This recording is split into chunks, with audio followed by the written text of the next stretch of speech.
Balma Malien, Balma Burkinabé, Anignokuma, Aywa, Amboraka, information téléman de Soroko, Kaimarala, ko Mali Surasu, ko Mali Surasu par erreur, Mali Surasu do, Kouye Burkinabé Kele, Burkina civil Kele, Animalien civil Kele, Kouyolu, Olu Bonoka, Adamadéala, Yolu fera par erreur. Voilà, Ouyake par erreur. Ne se vous tournera pas Fokuma Be, Surasu Nina. Naye mogo mina ni marfa tabula kana faga u fla kata Burkina be kelen faga ani Malien kelen a sebene fla orla a photo ben bolo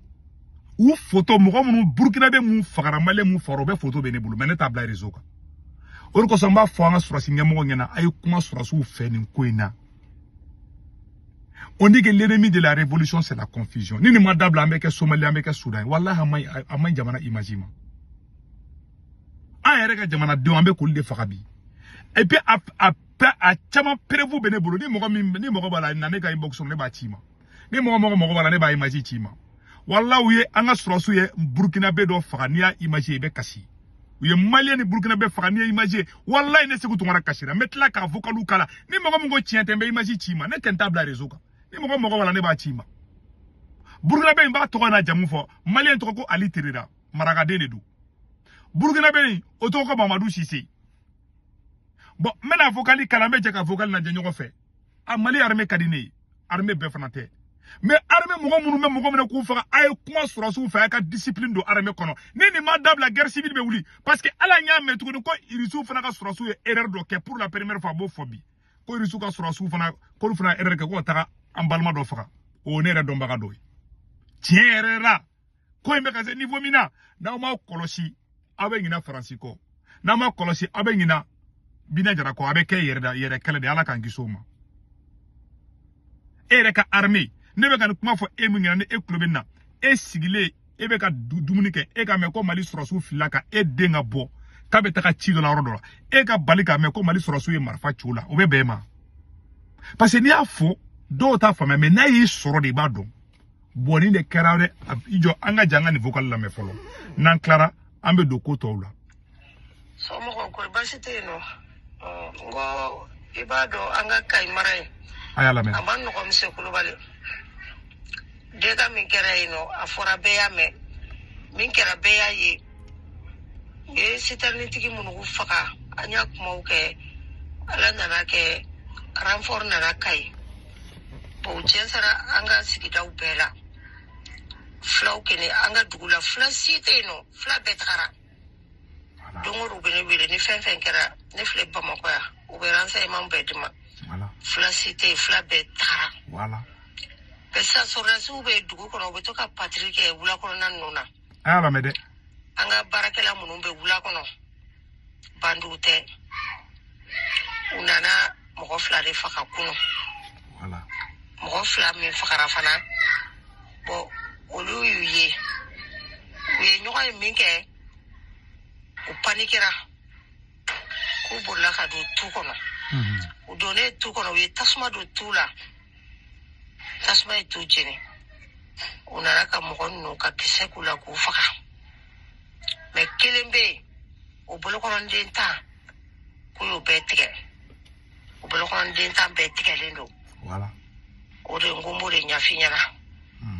ambe yoro min biandu suma kasilende do ande meli kadanye de kam ko jugu nu kele ka bandala akadanye me sodasin nu fa nu do na wula kono mo jugu ni mo nyima ukana ka to ni mo ko re ya nyininka aka piesi mna ka fle me kam ko faka te nene ba mbara bi de nene ba mbara bi voilà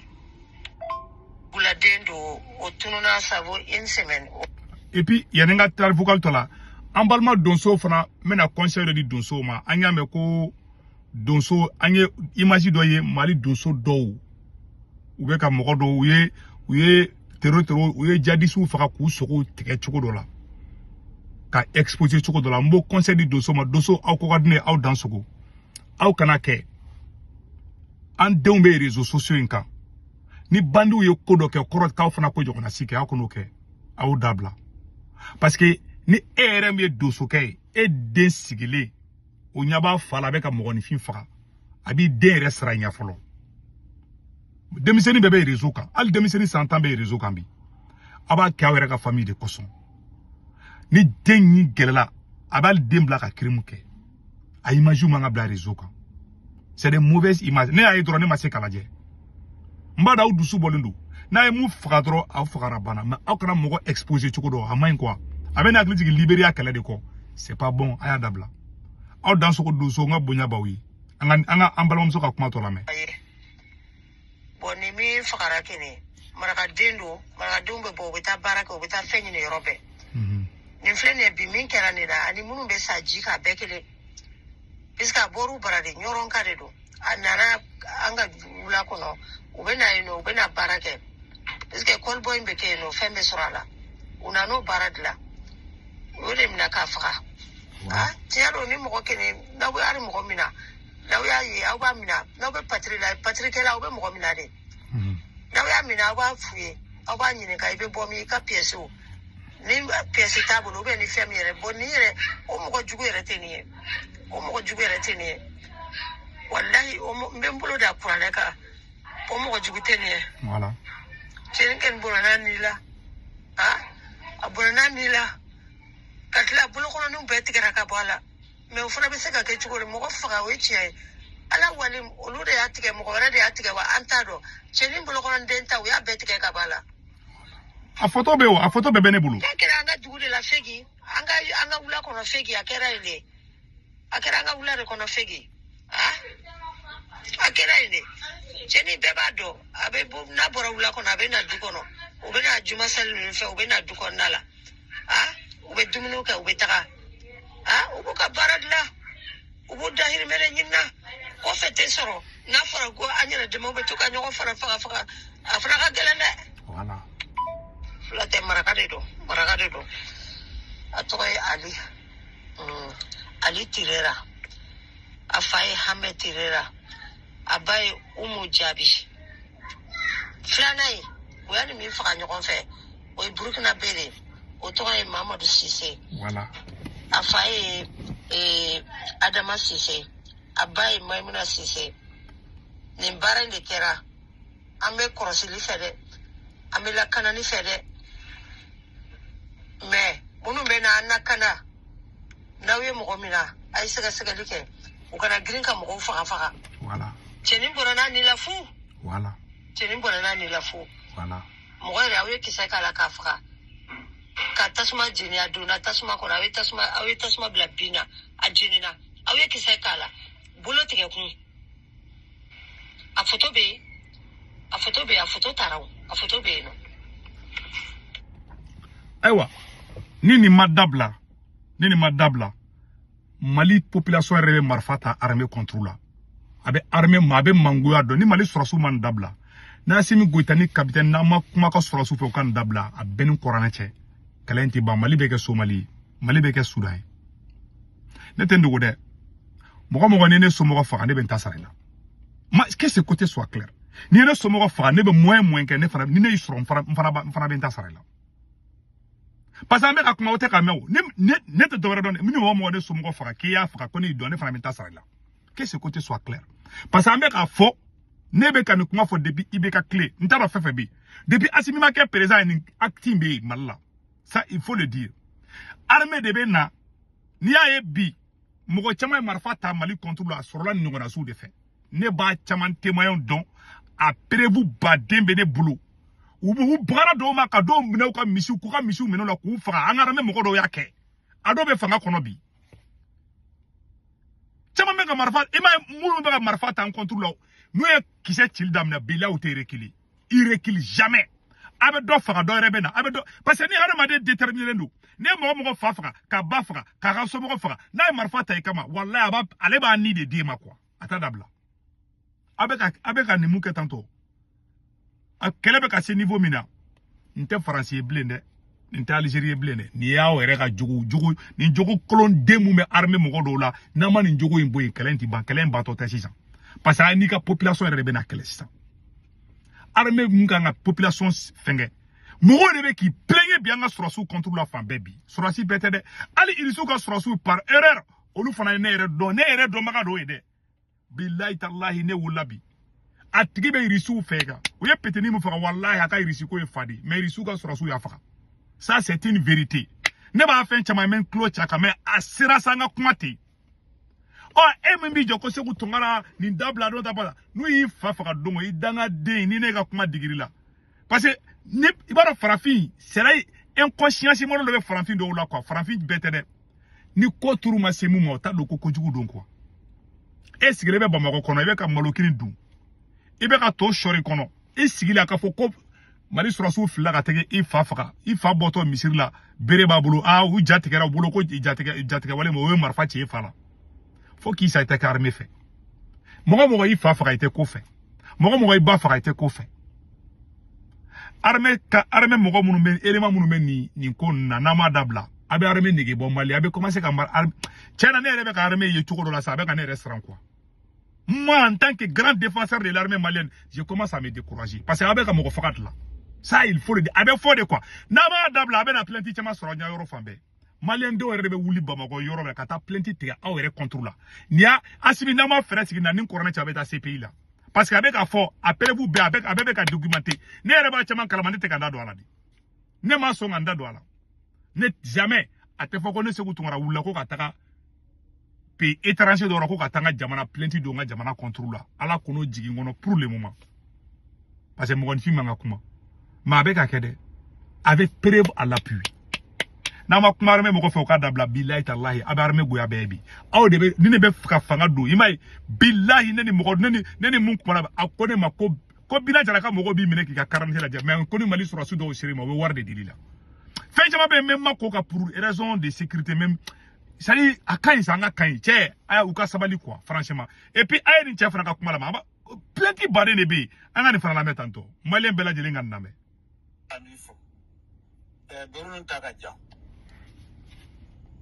ne t'i sigi mɔgɔ ni e bɛ min dɔn i bɛ kuma ka dan ka dɔn yɔrɔ la an ka dugu la tile sabanan délégation dɔ bɔra Jalasogo ni marifa ye ni sahel kombaw ye a y'a lamɛn o nana yɛlɛ fo kulu o yɛlɛlen ka taa yolo ko ka taa se an ka dugu la sigi n bɛ fɛ ka fɔ de Dorun ta kɔni peut-être bi o la min kɛra an yɛrɛ ɲɛfɛ face à face population yɛrɛ ɲɛfɛ min kɛra n bɛ fɛ o de fɔ quoi o selen juguw filɛ dugumɔgɔ y'a ɲini o fɛ faamaw fɛ sarkomatigiw fɛ marifatigiw fɛ k'u ka heure 3 ɲɔgɔnna di u ma o ka jɔ ɲɔ minnu bɛ jiginnen kɔnɔ a ka sabari ka jɔ an b'o bɔ billahi Mali faama ma sɔn k'o jɔ Mali sɔrɔsiw ma sɔn galon t'a la o min kɛra réalité bɛ ka o de fɔ voilà o y'a ɲini o fɛ de k'u ka sabari ala kama o ka jɔ ɲɔ minnu bɛ jiginnen kɔnɔ an b'o bɔ a k'an sécuriser heure 3 ɲɔgɔnna o ɲinina Mali fanga fɛ wallahi o ma sɔn an bɛ dɔw fo a y'a sɔrɔ dɔw y'a ye ɲɔ mɔna a sera tigɛ yɔrɔ ma k'a fɔ misi de bɛna nin bɛɛ dun a sɛnɛbaga sen t'a la a ye dɔw tɔɔrɔ mais o ye kɔ dɔn o ye ɲɛmɔgɔ labato o taara o kɔni tɛ Dorun ko ye o kɛra population ɲɛna o kɔfɛ a ma de b'an yɛrɛ sigilen bɛ yan attaque dɔ kɛra Somu ne n'a hakili ka di o na ni Dorun ye ka Dorun ka bomu ci ka taa bila kulu dɔ sanfɛ yɔrɔ dɔ bɛ wuli an fɛ ko Tangala kulu min yɛrɛ adamaden yɛrɛ yɛlɛlen a sanfɛ a ka gɛlɛn ko dugu de kun yɔrɔ la mɔgɔ ma deli ka yɛlɛ a kulu sanfɛ o ka Dorun kamara min bɛ yeli kɛ sufɛ kamara min bɛ yeli kɛ dibi la satellite bɛ yen ko aridari fana bɛ yen o bomu ka taa dugu gosi ko kulu sanfɛ kulu min mɔgɔ ma deli ka yɛlɛ a sanfɛ an bɛ fɛ Mali fanga k'a dɔn a ye mɔgɔ minnu bila an fɛ yen an kɔni ma ka jɔyɔrɔ foyi ye fasodenw ni jɔyɔrɔ la. Voilà c'est à dire que ka drone bila olu ye jatigɛwale mɔgɔ yɔrɔ yiru la olu ye ka taa jatigɛwale mɔgɔ kɛra u taara kulu yɔrɔ dɔ la ka taa bomu fili ye u bɛ taa fɔ la k'u ye terroriste 500 faga bon a filɛ voilà o de to u bɛ fɛn fɛn fɔ sa ne tɛ dala si la bon ni nin t'a bannen dɛ an ka deuxième phase lamɛn tantɔ. An bɛ fɛ Mali fanga k'a dɔn a ye mɔgɔ minnu bila an fɛ yen an kɔni ma ka jɔyɔrɔ foyi ye fasodenw ni jɔyɔrɔ la. ama jigi ya foi de ye kwa afo ko do ya ansoro wonna na abobulu da akile make mo wakile fulani ko afagala dugu mo wani ko gulila me o ta do mo ko biso o ardari fana be o bunga ta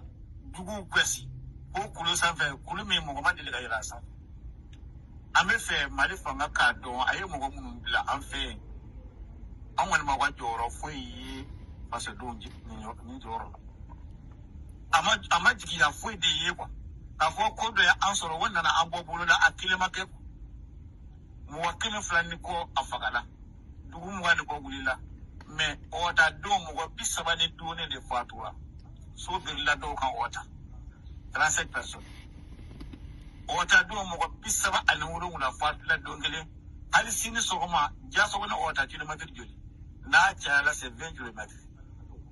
hein to dan wuro na 17 km ja sogona ota 17 km ala me do mena bi o mana yoro fe voilà hali sini sogoma voilà bon bon ayere ni kuma men ni bede kara bon taron enfin bon on a une information sur bi quoi mais on est en train de traiter voilà on a une tas de vidéos qui domina exactement mais on fera information sur bi donc bon maintenant vous avez vu Mali armée kadine ala nyave benga ningela confusion Mali révolution confusion de beka do kono ima utara kataka ça dit que communication te armée ni population rechabli imagine chef la kan kuma mfota ni kaba dende kera ali wati na sitarnin ko damina ni wati la kaisra la fu yanga fendo jeni wallahi billahi anga arme taraka dugula dem mo do ne uye photo do yira ko le jadisu e nin korane che jadisu te a dugutigi yere de ne segu tungara wole me ne ma so ma video ke menta dugutu ko fo akera kaidi a dugutigi ne wole ka kule telephone ne ko dugutigi ma ngoni ne segu tungara video ke dugutigi kote ko Mali arme tara baga dugula de ma ko faga ni ne a video ke ni mi kolosi Mali surasi kele ndo be so ngati faga u ba fo ko parce que u ba fo ko ne ta simi fo kelenge u ba fo ko tienta la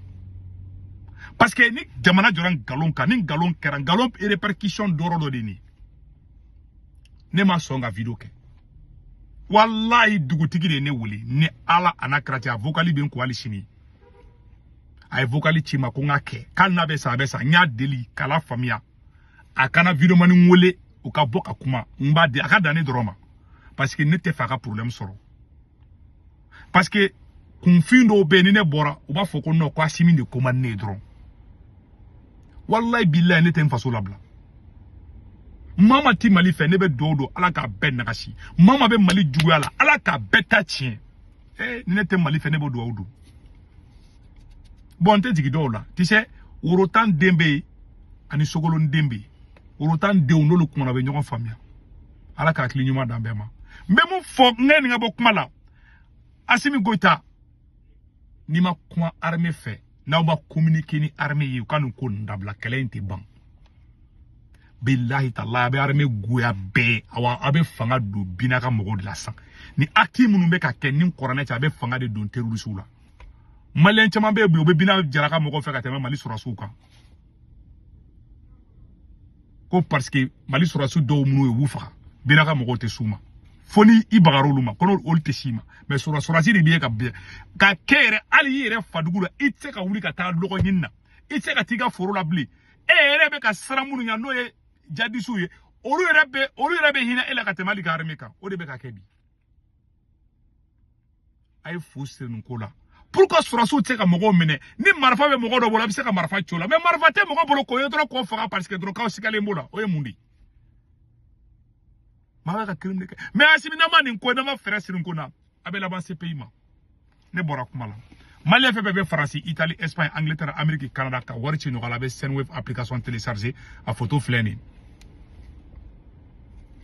voilà na Sendwave application télécharger abene ka corps promo do urgent 10 € be na ya retay o ko fa baka banque information be da so mo ko be Mali Sénégal Côte Cameroun abul go orange nu ta nu to ko be 40 ka na warchi ma ba so orange mo na sur place wogato jabo warchi drome kala ta sara ko ndo aka be